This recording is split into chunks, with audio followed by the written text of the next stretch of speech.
এমনকি আমাদের সরকার চালাতে হয়তো লোন নিতে হতে পারে। অনেকে বলছে ব্যাংক মরমর অবস্থা, মরমর অনেক ব্যাংক তো চলে যাচ্ছে, উঠে যাচ্ছে। ওই ব্যবসায়ীর কাছে টাকা চাইতে গেলে তিনি বলেন আমি আদালতে 1 বা 2 কোটি টাকা খরচ করলে সব রায় আমার অনুকূলে চলে আসে। ব্যাংকের থেকে লোন নিয়ে বিভিন্ন ধরনের প্রজেক্ট করবো, লোনের উপর আমরা অনেক কিছু নির্ভর করছি। এমনকি আমাদের সরকার চালাতে হয়তো লোন নিতে হতে পারে। সেখানে কিন্তু ব্যাংক ঋণ বাজেট কেনে ব্যাংকের অবস্থা কি? অনেকে বলছে ব্যাংক মরমর অবস্থা, মরমর অনেক ব্যাংক তো চলে যাচ্ছে, উঠে যাচ্ছে এবং এখন মার্জ হচ্ছে। তো এর কারণ হলো খেলাপি ঋণ। এখন ব্যাংক ঋণ খেলাপি হওয়ার আগে ধাপ ওভারডিউ বা মেয়াদ উত্তীর্ণ।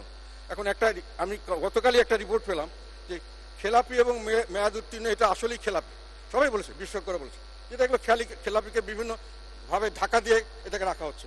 সেটার অবস্থা দাঁড়িয়েছে মার্চ 2022 ছিল 3,02,000 কোটি টাকা, মার্চ 2023 হয়েছে 3,50,000 কোটি টাকা, মার্চ 2024 গতকাল পেয়েছি 4,39,000 কোটি টাকা। এবং কিভাবে হচ্ছে সেটাও একটা পত্রিকায় দিয়েছে। সেখানে নাম প্রকাশ না করার শর্তে একজন ব্যাংকেরই দায়িত্বশীল কর্মকর্তা বলেছেন দেশের শীর্ষ 5 জন ব্যবসায়ী বা শিল্প গ্রুপের নামে এখন প্রায় 2 লক্ষ কোটি টাকার ঋণ রয়েছে। আর এই গ্রুপগুলির বেনামি ঋণ আমলে নিলে সেটির পরিমাণ দাঁড়াবে 4 লক্ষ কোটি টাকার উপরে।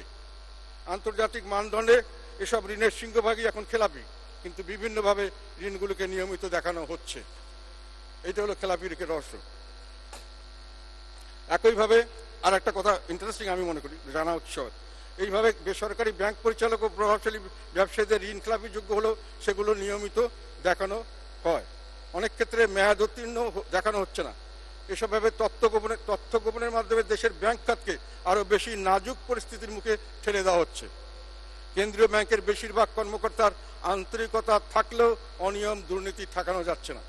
এটা হলো রিপোর্ট তাদের। দেশের আর একটা কথা এখানে বলে রাখি, এটা খুব ইন্টারেস্টিং এই খেলাপি ঋণের ব্যাপারে।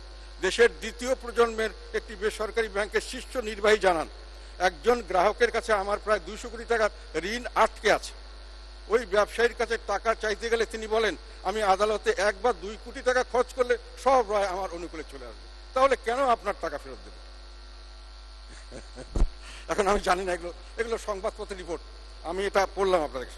তো এখন হলো যে বিশ্ব ব্যাংক আছে, এরা আবার বিশ্ব ব্যাংকের IMF এর রিপোর্টও আছে ঋণ খেলাপি সম্পর্কে, এগুলো আমি আর এখানে বলতে চাই না। আমি এখানে ডাক্তার বিরূপাক্ষ পাল, একজন যুক্তরাষ্ট্রের State University of New York at পোর্টল্যান্ডের অর্থনীতির অধ্যাপক। উনি অনেক সময় অনেক আর্টিকেল লেখেন, অত্যন্ত ভালো উনি। আমার মনে হয় উনি যথেষ্ট দক্ষ একজন অর্থনীতিবিদ। ওনার কিছু কথা আপনাদের এখানে আমি তুলে ধরতে চাই, এটা আমি মনে করি জানা দরকার। বিশ্ব ব্যাংকের মধ্যে বর্তমান অর্থ বছরের প্রবৃদ্ধি হবে 5.6 ভাগ। সংকোচনমূলক বাজেটের সদিচ্ছা থাকলে 2025 অর্থ বছরের জন্য শতকরা 7.5 প্রবৃদ্ধির লক্ষ্যমাত্রা অর্থমন্ত্রী গ্রহণ করতেন না, বরঞ্চ 4 বা 5 ভাগে সীমিত থাকতেন। এটা অর্থনীতিবিদ, আমাদের মাননীয় অর্থমন্ত্রী, উনি অর্থনীতির শিক্ষক ছিলেন, উনি এটা ভালো বুঝবেন। তবে আমি ওনার মতামতটা তুলে ধরলাম। প্রবৃদ্ধির অঙ্ক বাড়লে বাজেটের হিসাবপত্রের অন্য সংখ্যাগুলি বাড়াতে হয়েছে, তাই বাজেটকে সীমিত রাখা যায়নি। সেই জন্যই দাবি করা যায় যে অর্থমন্ত্রী মূল্যস্ফীতি দমনে যথেষ্ট আন্তরিক নন।